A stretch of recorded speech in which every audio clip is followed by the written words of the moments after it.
Assalamualaikum warahmatullahi wabarakatuh. Selamat siang pemirsa Lingkar TV dimanapun Anda berada. Saat ini dari studio Lingkar TV sudah duduk bersama dengan saya, narasumber saya ada Pak Rianta.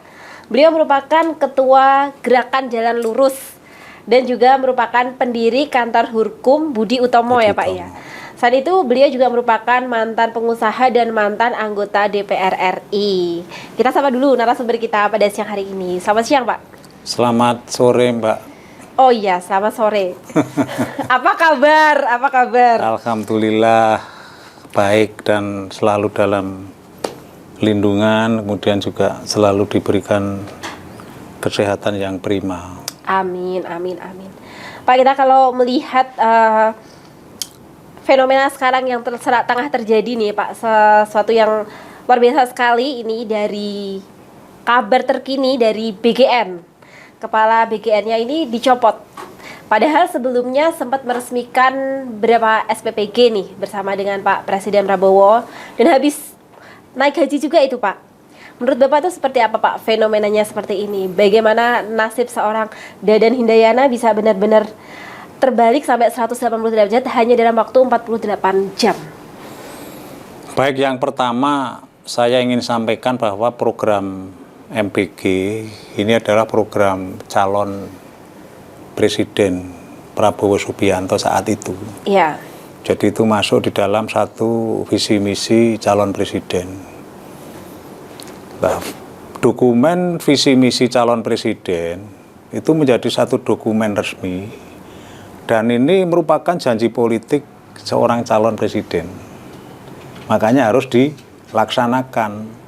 Jadi pelaksanaan program MBG dengan banyaknya plus minusnya itu yang mau tidak mau harus dilaksanakan karena ini janji politik harus dilaksanakan. Berkaitan dengan satu dinamika di lapangan yang kalau di medsos kan sudah gencar. Wadahnya terjadi banyak penyimpangan. Bahkan menurut saya tidak banyak penyimpangan sebenarnya. Tapi banyak sekali penyimpangan. Termasuk dari hasil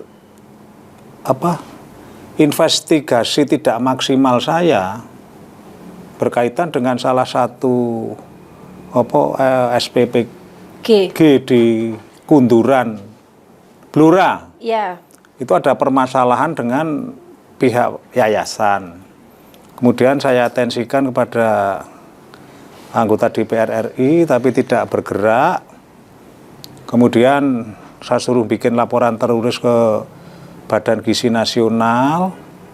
Saran dari Badan Gizi Nasional itu akan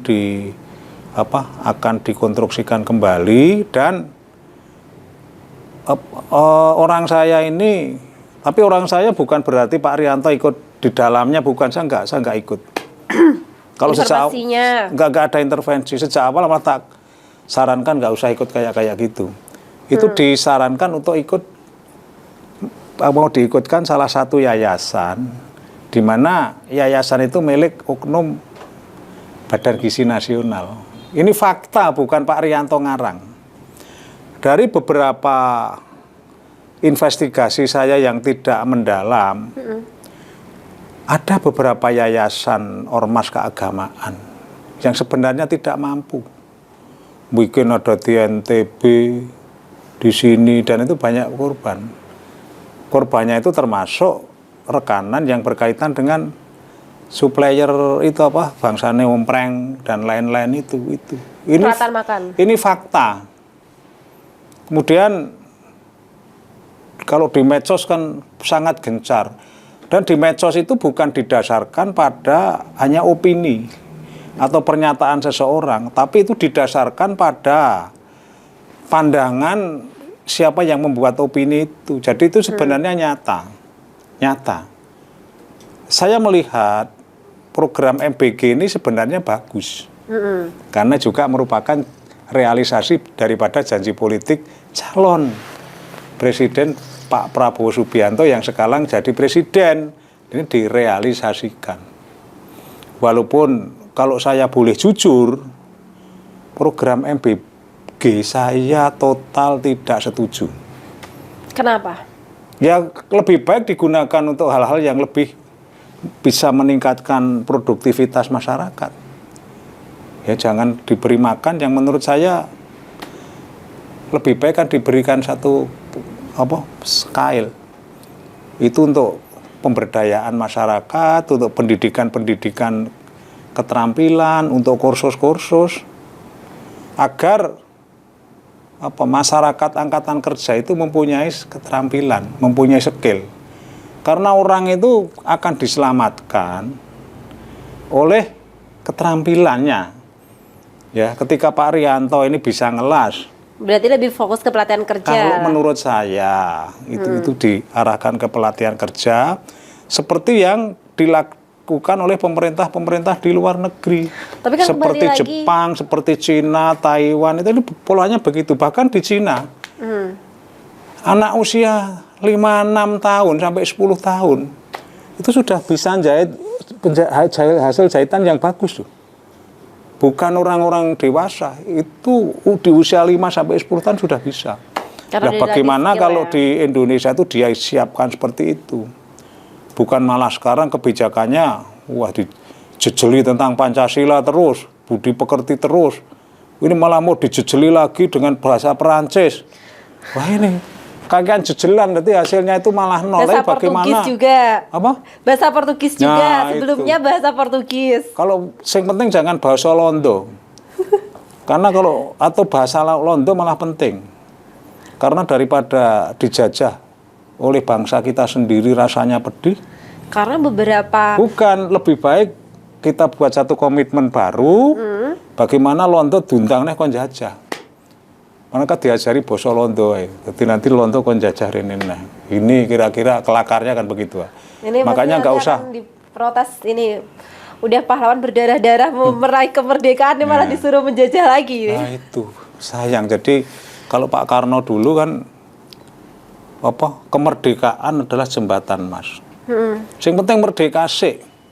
Lah di seberang sana mari kita isi. Seperti Pak Rianto. Kalau pendidikan formal SMP, SMA paket C, kemudian kuliah, bisa jadi pengacara, bisa jadi aktivis, bisa jadi pengusaha, bisa masuk DPR RI. Makanya jangan nyepelek paket C seperti Tio Kudus, itu paket C juga bisa menjadi aktivis yang handal. Makanya yang terpenting bagi bangsa sebenarnya bagaimana membekali anak-anak ini dengan keterampilan. Ini bikin satu misal. Ini kita dalam satu komunitas 100 orang. Mungkin bikin kamera kayak gitu. Coba saya diberi tugas yang bikin apanya itu. Seperti saya beberapa waktu lalu di Kudus. Casing HP. Itu dibikin di Kudus. Bagus semua merek. Dari biji plastik itu. Itu pengrajin. Skalanya ya lebih. Skala rumahan. Jadi kita punya potensi SMK Juwana, SMK Tunas Harapan, SMK yang di Indole Negeri itu bagus-bagus. Tapi kita balik lagi Pak, ini kan tadi seperti yang sudah disampaikan di awal, bahkan Pak Rianta sendiri menyampaikan ini adalah merupakan janji politik. Yang memang ketika janji politik ini sudah ditawarkan dari awal-awal ketika dia nyalon. Dan akhirnya dia menang, artinya kan sebagian besar masyarakat Indonesia, setidaknya 58% itu kan menginginkan program ini berjalan dengan baik. Nah dengan adanya penggantian kepala BGN ini, apakah akan ada perbaikan sistem atau seperti apa tidak akan terjadi sama seperti yang terjadi pada Dadan? Sepanjang sepanjang masyarakat itu aktif untuk berpartisipasi, memberikan satu pengawasan, itu akan lebih baik. Tapi sepanjang masyarakat tidak memberikan pengawasan atau bahkan penguasa a priori terhadap LSM, terhadap teman-teman media yang saat itu melakukan kontrol, bahkan diancam-ancam. Seperti kawan saya, saudara Bambang Sutrisno itu mau membangun satu gerakan untuk mengawasi pelaksanaan MBG. Itu malah diserang salah satu ormas. Dan perkaranya saat ini sudah dilaporkan ke Polda Jawa Tengah. Lah mudah-mudahan polisi bisa menindaklanjuti ini. Ini contoh. Makanya kalau program apapun kalau mau berhasil, itu sebaiknya penguasa itu jangan a priori dengan LSM, jangan a priori dengan media. Ini persoalannya kan karena LSM dianggap menghalang-halangi, mengganggu, media juga dianggap mengganggu. Ini dilakukan satu perlawanan dengan banyak fitnah. Walaupun mungkin ada apa yang menjadi alasan pihak penguasa itu betul, tapi kan juga tidak semua LSM media itu jahat, enggak. Ya mohon maaf seperti komunitas kami di Gerakan Jalan Lurus. Kami bukan satu gerakan yang mau merongrong kekuasaan, bukan. Bukan gerombolan orang yang tanpa tujuan, bukan. Jadi GJL itu organisasi yang sah menurut hukum Indonesia, tidak seperti gerombolan, mungkin seperti Gerakan Papua Merdeka atau Gerakan Aceh, bukan. Kita adalah orang-orang yang mencintai bangsa dan negara ini. Makanya silahkan nanti penguasa, kalau ada dari kami yang melakukan satu tindakan-tindakan yang tidak terpuji, satu misal menakut-nakuti aparat penegak hukum yang suka meres, apakah GJL itu mau cari? Enggak. Kita semata-mata ingin membangun satu kontrol sosial. Nah, bagaimana kalau Gerakan Jalan Lurus ini mendapatkan satu dukungan yang luar biasa oleh masyarakat maupun oleh Presiden? Saya kira menjadi baik. Dan saya tidak ngeklaim harus GJL. Dukungan bukan. itu dalam bentuk apa, Pak? Apa? Dukungan itu? Ya disupport. Pendanaan? Ini bukan, enggak usah dana. Enggak usah dengan dana. Kita Supportnya mandiri dengan apa kok. ini? Apa? Supportnya dengan apa nih misalnya? Ya jangan melakukan satu operasi-operasi fitnah. Itu contoh seperti kader saya si Ali Yusron. Ya ketika membongkar Kiai Cabul, itu juga sebenarnya tekanan-tekanannya yang tidak terpublikasikan banyak, tapi memang nggak perlu diekspos. Tapi kalau saya sebenarnya apapun yang dialami oleh siapapun itu harus diekspos. Ya, direkam, videokan, tanggung jawab. Lah bagaimana kalau ini dilakukan satu gerakan-gerakan sosial secara masif? Ya saya yakin ya kejahatan itu akan lumpuh. Makanya di GJL itu saya larang untuk tidak berkompromi dengan kejahatan. Jangan. Karena ketika siapapun itu kompromi dengan kejahatan, termasuk polisi, termasuk mungkin KPK, kejaksaan, macam-macam, ketika kompromi dengan kejahatan, hancur udah. Kira-kira jadi harapannya dengan adanya keterlibatan dari berbagai pihak ini juga akan bisa menjadi CCTV ya, agar BGN itu lebih berhati-hati dan kemudian bisa melaksanakan program MBG ini dengan baik ya ke depannya, seperti itu. Jadi gini masalahnya itu, jadi orang itu melihat kekuasaan, itu apa ya, saya akan mengatakan melihat kekuasaan itu sama dengan memperoleh keenakan. Ya. Kenapa seperti itu? Ya tanya pada mereka. Ini mohon maaf saya sampaikan. Sebelum beliaunya dilantik, saya itu diminta beberapa kali CV saya. Ini tidak selamat. Tidak saya beri kok. Saya jawab, saya lebih baik jadi gelandangan kayak begini, jadi gumbal mukio kayak begini, tapi ada kemanfaatan. Ini betul saya tidak kan. Sampai diminta kira-kira 3 bulan yang saya enggak. Saya di luar saja. Saya pernah masuk Senayan itu kan pejabat tinggi negara. Kalau yang kayak apa enggak, saya melihat di luar ini lebih, menurut saya lebih apa ya? Saya lebih menikmati. Ada ruang-ruang kosong yang orang itu enggak berani. Contoh kaitan persoalan yang saya ulangi lagi, Kiai Cabul. Itu bukan tidak ada ancaman, ya ada ancaman dari orang yang katanya itu ormas yang ini, tapi ketika itu dilawan ya nggak akan berani. Goyah, tidak akan ya makanya kan kalau saya itu sederhana kok.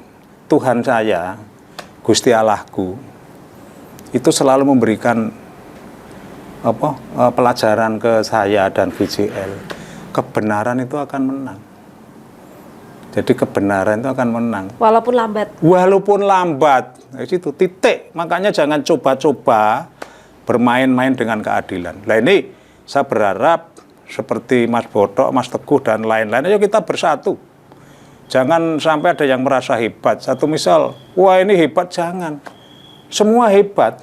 Ya, ketika semua hebat, ada satu kesadaran bersama, kita bergerak bersama, itu nanti kan jadi bagus. Oke, selanjutnya kita akan membahas mengenai perbaikan jalan ini Pak. Ini juga salah satu Enggak, kalau saya gini, hal yang gimana? yang dilanjut biar tuntas kaitan penangkapan Dadan itu dulu. Jadi intinya gini, Presiden Prabowo itu sudah tua, sudah sepuh. Apa yang sering dikatakan, saya yakin itu bahasa hati nurani. Saya yakin, ama yang golek apa neh, itu yakin. Nah, apa yang dilakukan tahun pertama Presiden, mengingatkan bla bla bla, itu kan diingatkan. Kan kemudian awal tahun 2026 sudah diawali penangkapan beberapa kajari, beberapa ada oknum polisi, ada bea cukai, ada macam-macam. Ini kan 2025 sudah diingatkan dulu. Ingatkan. Bersihkan, bersih. Sudah diingatkan. 2026 sudah dimulai. Ini, jadi ini menurut saya memang satu proses apapun, khususnya yang berkaitan dengan proses-proses pengambilan satu keputusan, ini proses-proses politik kan juga lama. Artinya ada tahapan-tahapan yang harus dilalui lah. Apa yang disampaikan oleh Prabowo, kalau menurut saya ini sudah sebenarnya sejalan dengan keinginan masyarakat.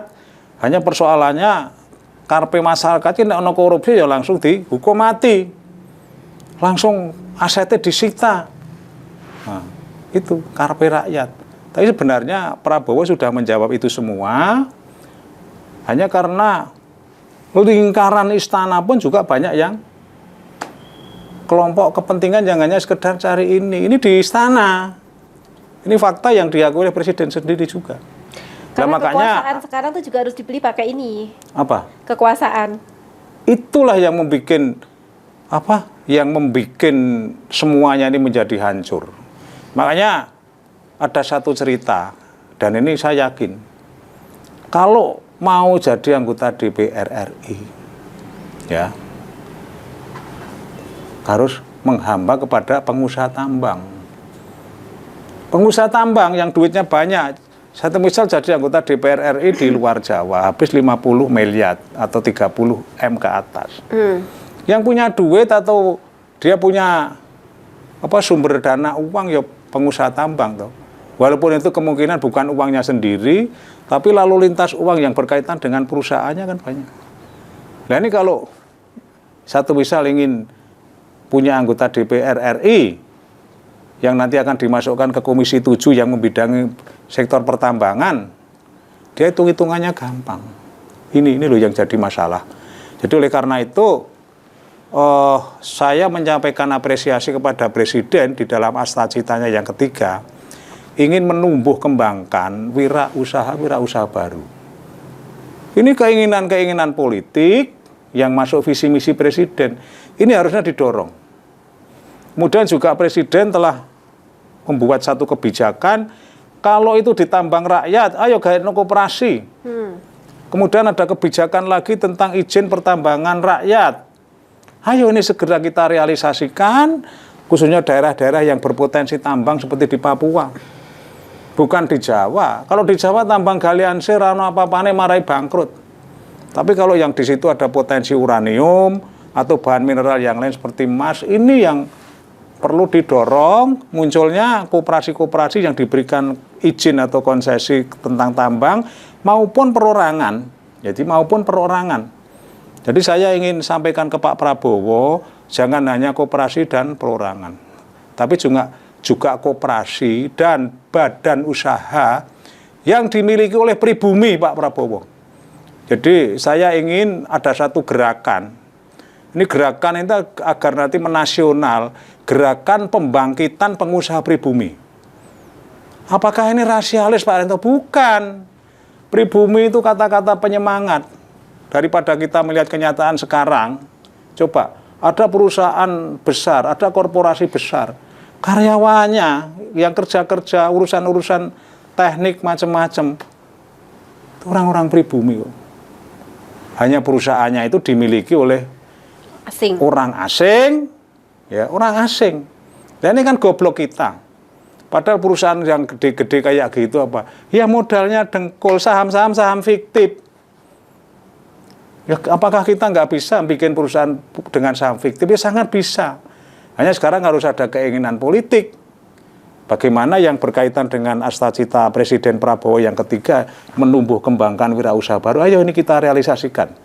Kita bangun kekuatan-kekuatan ekonomi pribumi di setiap kabupaten kota. Lah mestinya Koperasi Merah Putih itu saya melihat gagasan Prabowo ke sana. Oke. Tapi ini juga harus awasi dengan ketat. Pengelolaannya itu harus yang benar. Makanya Bung Karno dulu mengatakan bangunlah jiwanya, bangunlah badannya. Jangan ini jadi moral itu sudah diabaikan semua. Namanya tinggopo toh. Nah, makanya ini kita itu dalam rangka membangun bangsa dan negara seperti Iran lah. Seperti Jepang dulu ketika habis dibom. Nasionalismenya yang tinggi. Ya? Apa? Nasionalisme yang tinggi. Nasionalismenya tinggi. Dulu kita melawan Belanda dengan bambu runcing, bukan ada. Bagaimana sekarang kita melawan asing dengan satu gerakan-gerakan aku cinta produksi Indonesia. Ya tinggu tuh seperti ini gawean bukan impor. Ini semua gawean-gawean ini gawe aku dewe. Bisa kok. Lah bagaimana kembangkan mobil otomotif seperti SMK Tunas Harapan itu sudah bisa. Sebelum Jokowi pamer SMK Tunas Harapan itu sudah impor suku cadang dari Cina yang istilahnya yang terurai itu, kemudian dipasang di sana. Sampai sekarang mobilnya masih bagus. Spare part. Bukan mobil, itu kerakitan. Mobil kerakitan. Sebelum Jokowi di Solo bikin SMK yang bisa untuk Jokowi jadi presiden. Mestinya presiden Republik Indonesia itu barunya berangkat kalau berbicara dari mobil SMK harusnya orang Pati yang jadi presiden itu kalau menurut saya. Oke, baik. Kita akan lanjut lagi, tapi sebelumnya kita harus jeda untuk pesan-pesan yang berikut ini.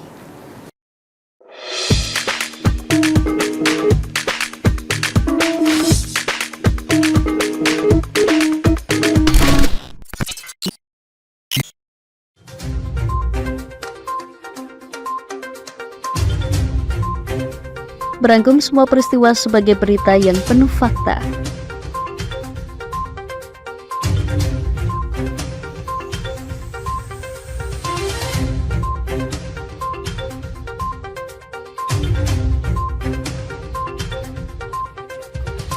Saksikan Jateng hari ini setiap Senin hingga Sabtu hanya di Lingkar TV.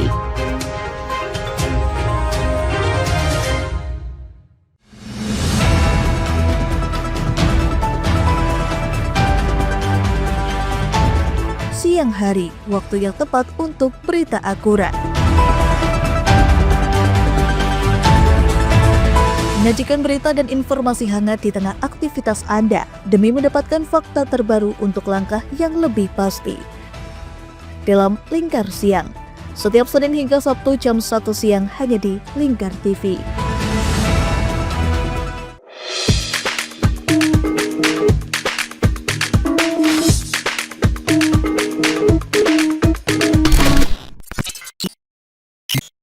Cuma yang viral satu Bapak ini, jalan cepu, Randu Belatung cepu. Jadi begini. Viral itu harus dimitigasi.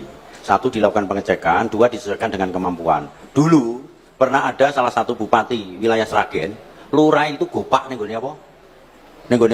Jalan sing bolong. Tak tanya, itu kenapa viral? Itu lurahmu gulung komeng nih jalan berlubang. Dan kalau jalan itu saya bangun, itu tidak ada manfaatnya dan biayanya besar sekali. Saya lebih mengutamakan jalan yang sini karena di sini adalah menguntungkan bagi masyarakat, bagi pertumbuhan ekonomi. Nah, makanya yang bisa memanage, yang tahu wilayah adalah para bupati, wali kota dan dinasnya harus mempunyai skala prioritas. Karena dengan keterbatasan fiskal dan tekanan fiskal di tempat kita harus bisa mensiasati yang semacam itu. Okay? Pak, kalau kita membahas mengenai salah satu hal yang lagi viral ini Pak di Jawa Tengah adalah mengenai salah satu statement dari Gubernur Jawa Tengah yang menyatakan bahwa alih-alih untuk membangun jalan yang dirasa tidak ada manfaatnya, itu lebih baik dana fiskal yang terbatas itu dimanfaatkan untuk pembangunan di sektor lain. Nah, ini memancing reaksi kemarahan dari warga, terutama dari warga di Blora, yang mana Jalan Randu Blatung Cepu ini yang salah satu hal jalan rusak bertahun-tahun yang akhirnya dikeluhkan. Menurut Pak Rianta sendiri bagaimana? Saya sangat menyayangkan pernyataan Pak Lutfi. Karena saya ini kan manusia yang hampir setiap katakanlah minggu itu lewat jalur jalan-jalan provinsi. Baik dari Randu Blatung ke Cepu, saya lewati terus. Kemudian dari Keradenan Grobogan yang sampai ke Tangen yang beberapa waktu lalu diresmikan Pak Lutfi, itu hanya berapa kilo, 1,5 kilo itu. Tapi yang lainnya masih parah. Kemudian juga jalan provinsi yang dari arah Pucak Wangi ke Todanan. Kemudian dari Todanan ke Njapa. Waduh, itu memprihatinkan. Kemudian jalan nasional yang dari arah Wonogiri ke Pacitan, sama. Kemudian juga jalan, ini bukan jalan nasional, jalan provinsi. Dari jalan provinsi yang dari Wonogiri ke Pacitan. Kalau yang sudah Pacitan, Jawa Timur itu les, termasuk jalur selatan. Dan jalur selatan yang dari Pacitan sampai ke, sekarang sampai ke Cilacap. Terus dari Pacitan sekarang sudah sampai ke Trenggalek, itu sudah bagus. Tapi yang khusus dari Pacitan sampai ke Wonogiri, jadi itu memprihatinkan. Kemudian juga jalan provinsi, ya, jalan provinsi yang dari Sukolilo sampai ke Purwodadi, jalan provinsi yang dari Pati sampai ke Purwodadi sampai ke Solo.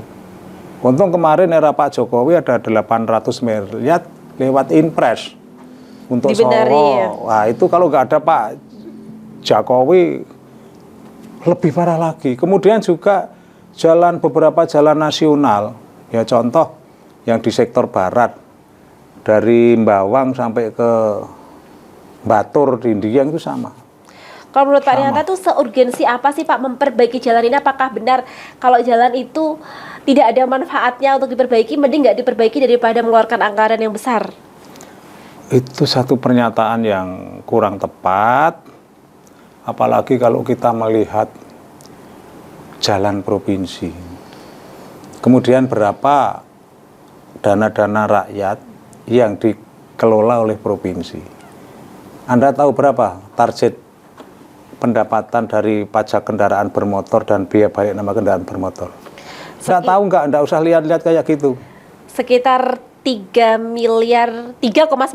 Nah itu realisasi. Targetnya kan sekitar 4,3 triliun. Kemudian realisasi sekitar 3,9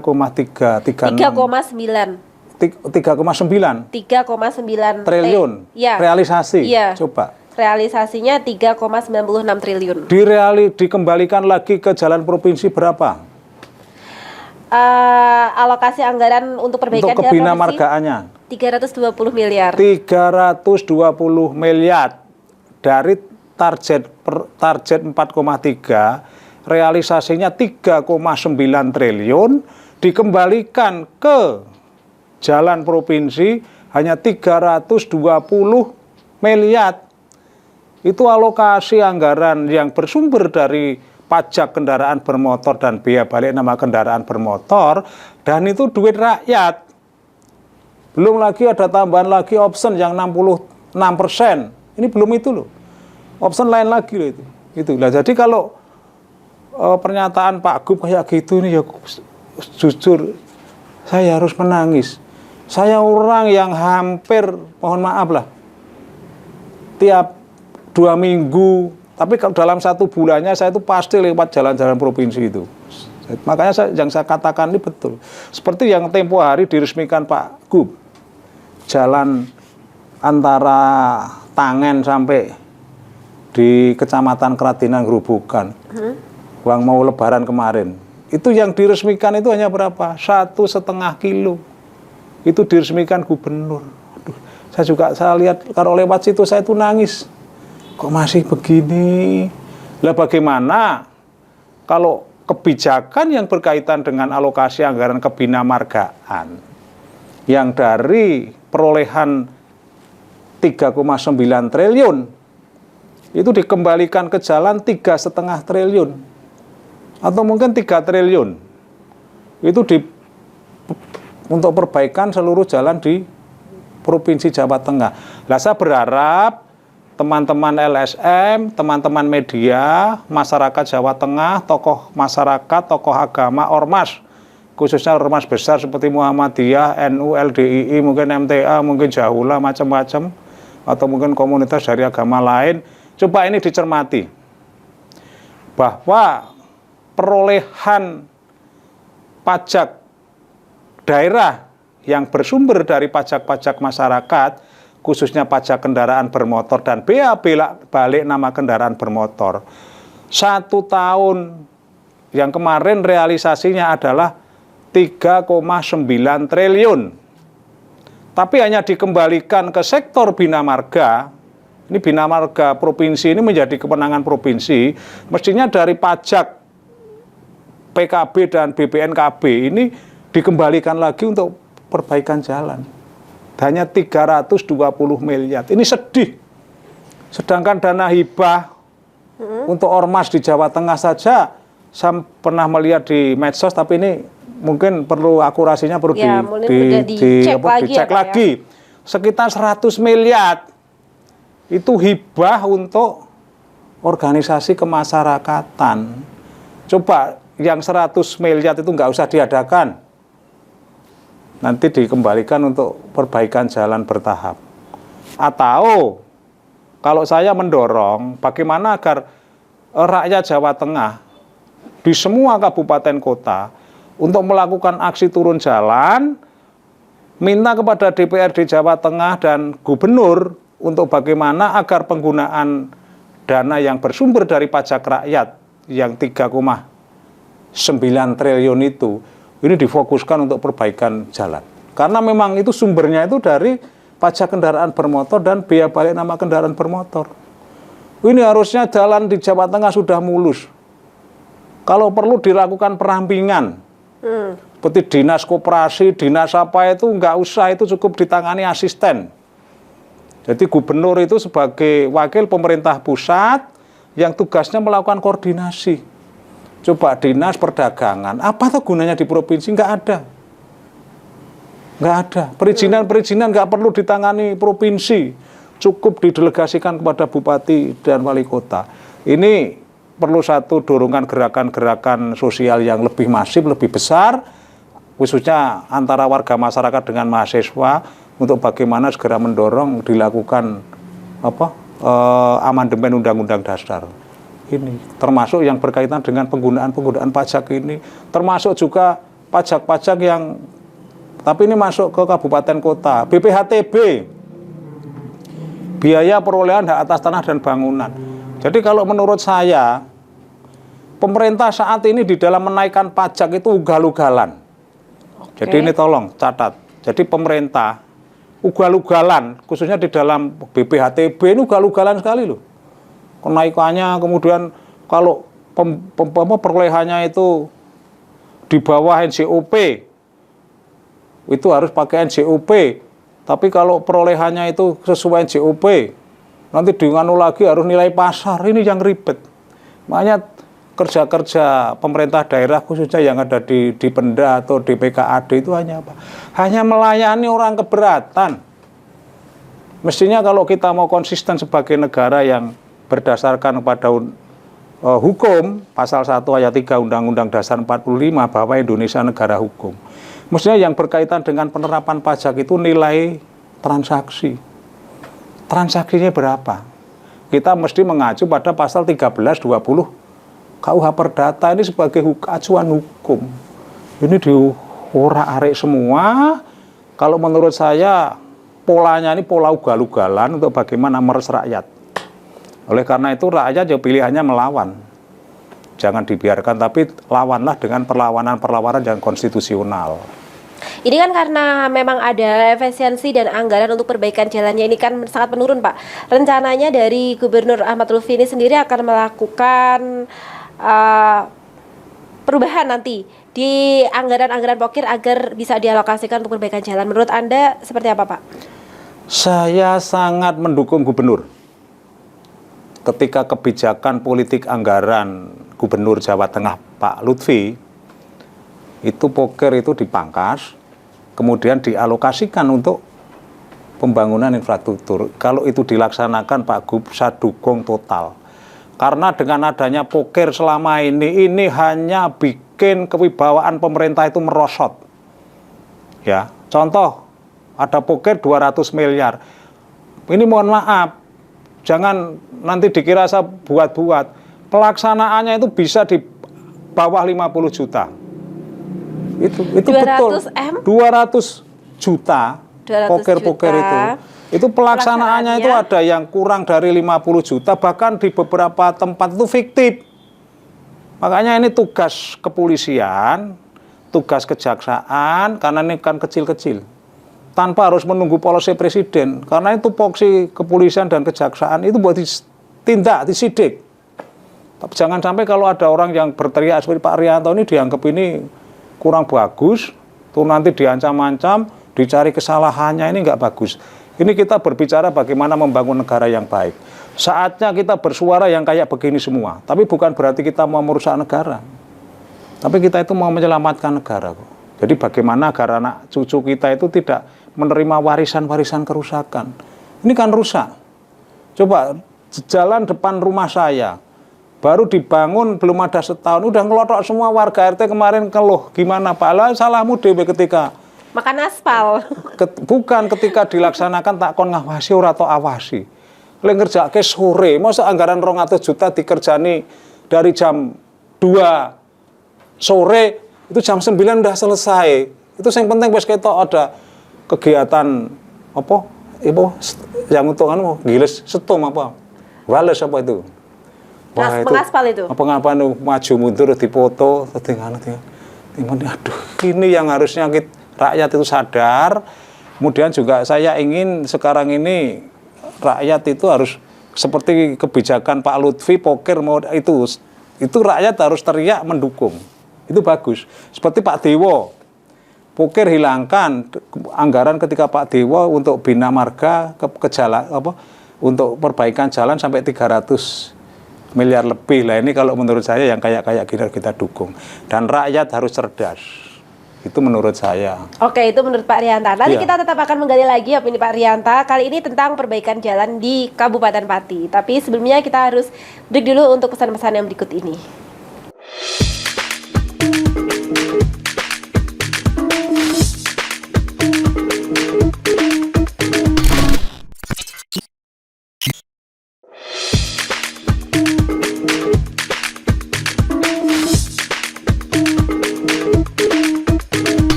Merangkum semua peristiwa sebagai berita yang penuh fakta.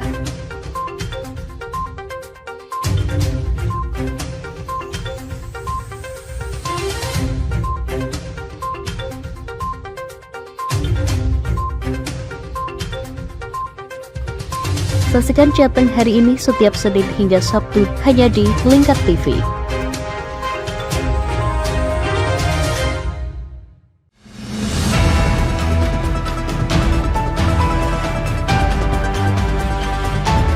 Siang hari, waktu yang tepat untuk berita akurat.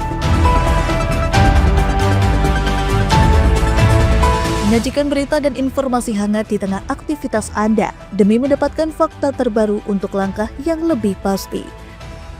Dalam Lingkar Siang, setiap Senin hingga Sabtu jam 1 siang hanya di Lingkar TV.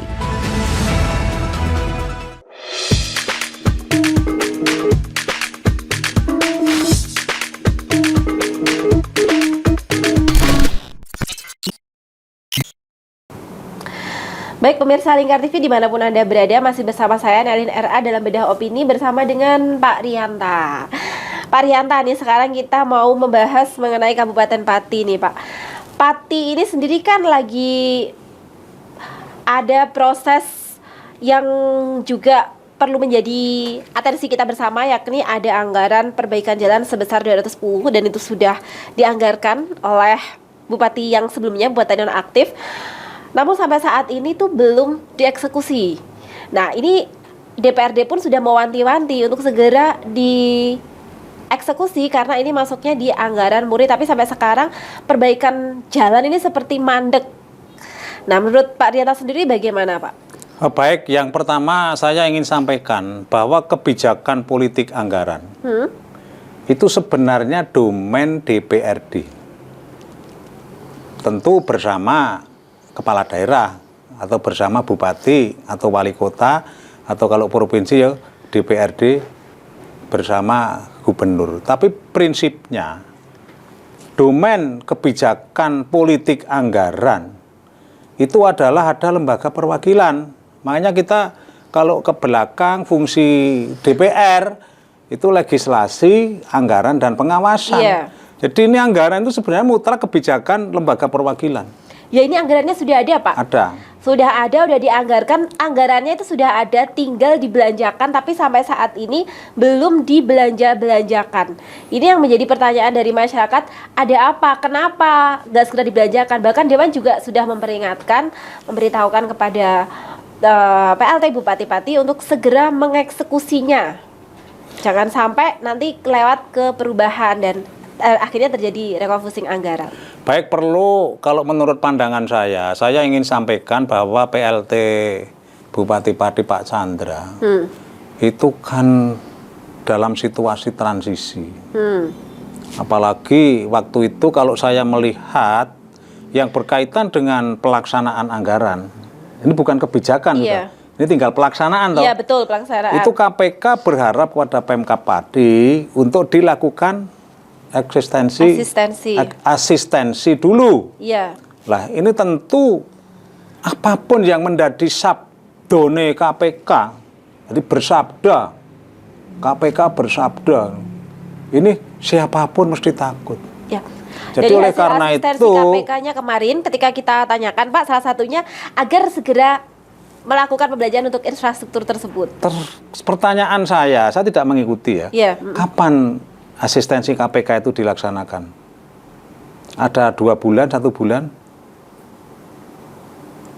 April kalau nggak salah. April, sekarang April baru ini April. Ini Juni. Mei, jadi 1 bulanan ya plus Iya. minusnya 1 bulan, ini masa transisi. Pak Chandra, ini mohon maaf pada publik, saya bukan pro atau kontra dengan Iya. Pak Chandra, saya bicara objektif. Tentu ini baru peralihan.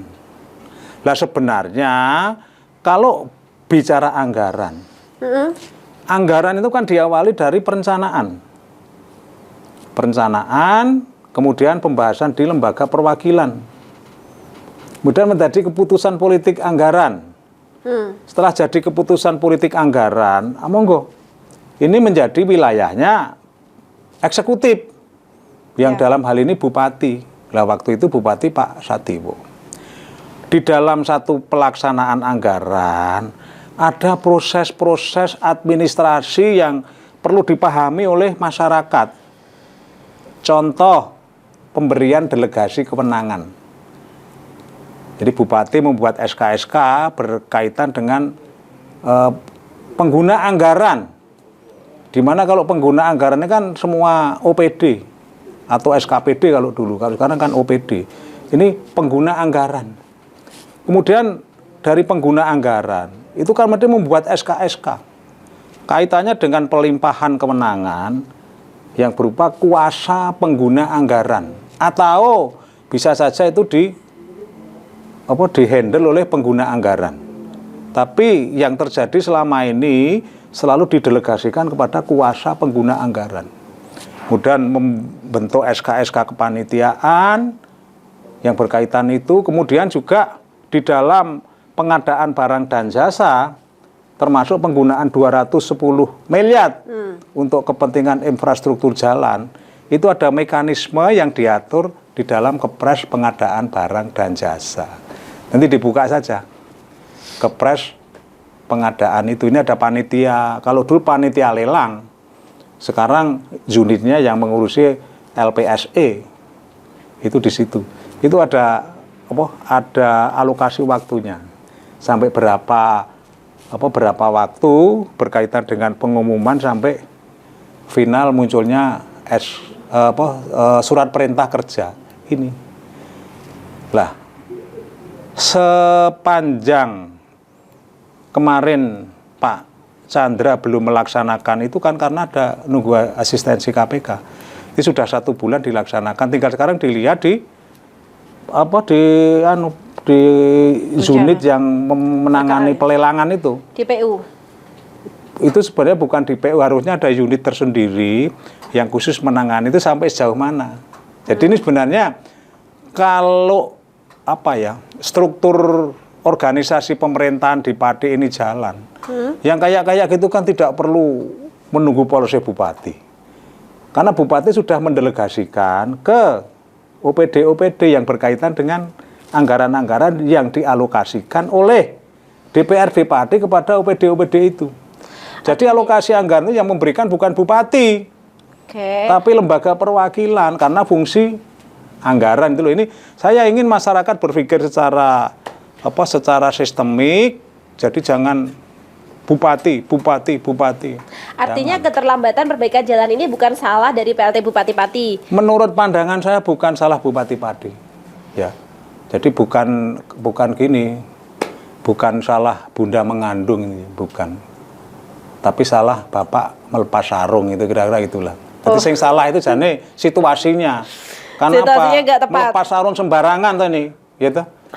Situasinya ini kan ibaratnya bapak-bapak yang melepas sarung sembarangan yang mengakibatkan ibu hamil. Perbaikan jalan ini terganggu seperti itu ya Pak ya. Iya.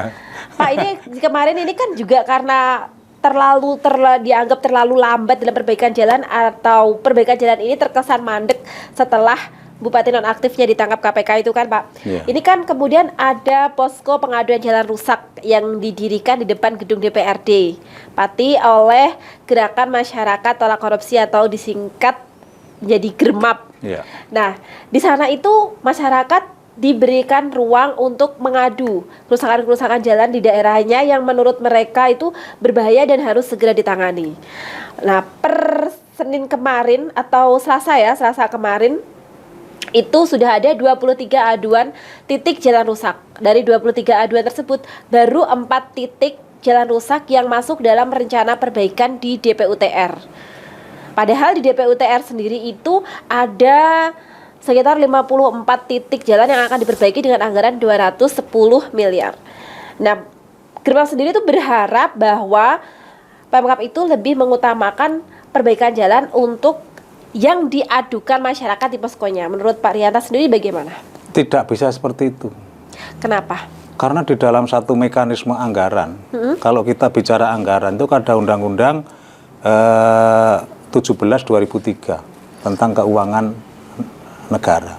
Jadi breakdown lagi dengan PP, dengan Kepres dan macam-macam. Itu kan ada aturannya. Dan berkaitan dengan sistem perencanaan pembangunan nasional kan juga ada undang-undangnya. Jadi semua itu sudah ada undang-undang, jadi tidak bisa terus seperti dulu. Wah, ini jalan rusak karena bupati perintah kudu, tidak bisa. Kecuali kalau bupati, gubernur membuat satu pernyataan itu bencana, itu baru bisa menggunakan anggaran-anggaran kayak gitu. Tapi kalau situasinya tidak bencana kan nggak bisa. Jadi saya ingin sampaikan bahwa di dalam mekanisme anggaran itu kan khususnya anggaran proyek, ada usulan, ada pembahasan, ini proses. Ini namanya proses perencanaan. Ada Musrenbang-Des, Musrenbang Kecamatan, Musrenbang Kabupaten, Musrenbang Provinsi, maupun Musrenbang Nasional. Ini sistem. Sudah ada sistem di Undang-Undang tentang Sistem Perencanaan Anggaran dan Undang-Undang 17/2003 tentang Keuangan Negara. Ini mutlak. Tidak bisa diambil jalan pintas, kecuali kalau ada bencana tadi bupati, gubernur atau wali kota membuat satu pernyataan ini dalam kondisi bencana alam, itu bisa. Terus gimana masyarakat ini harus mengadu ketika jalan di areanya atau di daerahnya itu rusak parah dan bahkan sering mengakibatkan kecelakaan? Saya kira masyarakat tidak perlu mengadu. Kan yang namanya bupati itu jabatan politik. Anggota DPR itu juga jabatan politik. Anggota DPR itu kan menyebar di semua kecamatan ada. Nggak usah diadukan, mestinya tahu. Lah tinggal sekarang bupati dan lembaga perwakilan itu harus punya hati. Artinya punya kepekaan. Wah, ini rusak. Dan saya yakin itu dilaksanakan. Jadi oleh karena itu kalau era Bung Karno itu ada kunjungan resmi dan kunjungan tidak resmi. Yang kunjungan tidak resmi itu namanya incognito. Satu misal presiden naik sepeda motor bersama Pak Rianto digoncengke, satu misal tak tuduhke wah ini perlu dibangun bendungan Pak, ini perlu dibangun jembatan Pak, wah ini itu incognito. Jadi tahu kebutuhan masyarakat. Satu misal bupati, ya bupati kalau perlu kemana nggak usah dengan tweet, nggak usah, berangkat sendiri pakai sandal, pakai katok kolor, mlebu nendi sepintas saja. Wah, iki dalan mana Tambak Romo Maitan. Iki kok elek. Padahal dari Maitan tekan Wirosari, iku wis beton. Wah, kudune bupati ngerti itu dengan kunjungan-kunjungan tidak resmi tadi. Jadi jangan tidak sampai nunggu diaduan. Tweet kalau misalnya iku ana wong mati apa-apa oh, ternyata bukan ya.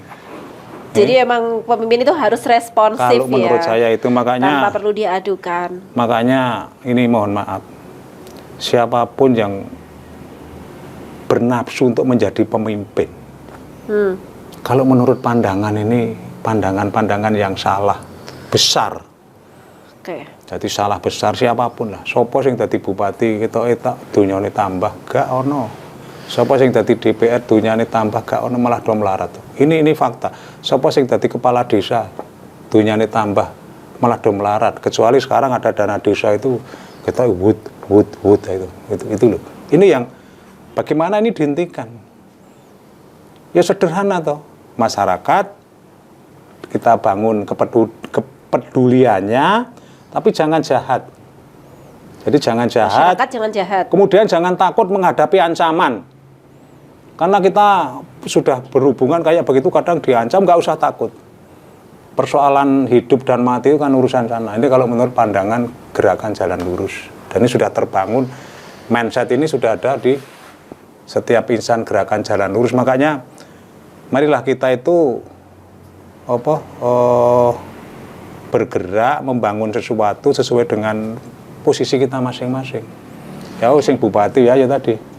Mungkin incognito kunjungan tidak resmi neng RT-mu neng Dengkek kono wae iki nggone Mbak anu kok dalane rusak ini perlu tak dandani soalnya kerep beritake aku positif kan gitu toh. Iya, oke. Yang sana lagi ini perlu dibangun lah ini. Kok ada informasi kayak gini dicek lah ini harus. Ini menurut saya pejabat politik, tidak hanya bupati lah. Atau kalau bisa kan bupati juga punya intelijen bukan intelijen komunitas kan ada atau dari BIN, dari BAES, dari Intel Korem, Intel Kodam, Intel Kodim, Intel Polres, kemudian Kesbangpol. Nah ini Kesbangpol ini intelnya bupati. Makanya saya berharap kepada DPRD Pati dan Bupati Pati Kesbangpol ini kayak duit yang cukup. Artinya biar peran intelijen dalam rangka membantu bupati atau DPR sebagai user intelijen itu bisa maksimal. Malah Kesbangpol rada kayak duit, makanya selalu timbul Kesbangpol kesel banget lino apa? Kesbangpol apa itu ya? Iya dah. Itu harus dicukupi. Ya dah, dicukupi nanti dalam rangka memberikan kan untuk bisa menunjang kan fungsi intelijen itu kan ngrungok-ngrungokke ndelok kemudian itu dicatat dilaporke user. Lah diharapkan tadi peran masyarakat ketika ada jalan rusak harus lapor kemana? Oh jane ora usah lapor, bupati langsung, anggota DPR langsung atau intelijen komunite yang ada di Pati itu bisa menyampaikan laporan ke bupati, ke DPR, ke Dandim, ke Kajari, ke Kapolres, ketua pengadilan itu kan. Itu Tapi kan zaman itu sekarang harus kalau kita nggak dorong diadukan kerja. nggak ada tindakan zaman sekarang kalau nggak diadukan. No viral, no justice. Bahkan Ya, sekarang itu. pun masyarakat kadang-kadang kalau ngadu harus ngadu di media sosial dulu karena kalau mau ketemu langsung dengan pejabatnya itu sulit. Nah, itulah tadi fenomenanya. Jadi intinya memang masing-masing memiliki tupoksi sendiri-sendiri gitu ya Pak ya. Itulah apa maksudnya? Apa? Tadi kok itulah. Nah itulah Kalau menurut kondisinya saya, saat ini. itulah Indonesia. Itulah kondisi saat ini. itulah Itulah. kondisi saat ini. Jadi itulah Indonesia. Kepastian hukum adalah ketidakpastian itu sendiri. Jadi omongannya A, pelaksanaannya Z ini kan tidak ada kepastian. Oke, itu tadi statement akhir dari Pak Rianta menutup pembicaraan kita pada sore hari ini. Nantikan terus bedah opini di Lingkar TV ya. Bersama saya Nelin Era. Assalamualaikum warahmatullahi wabarakatuh. Waalaikumsalam. Merdeka, salam rahayu. Kepastian.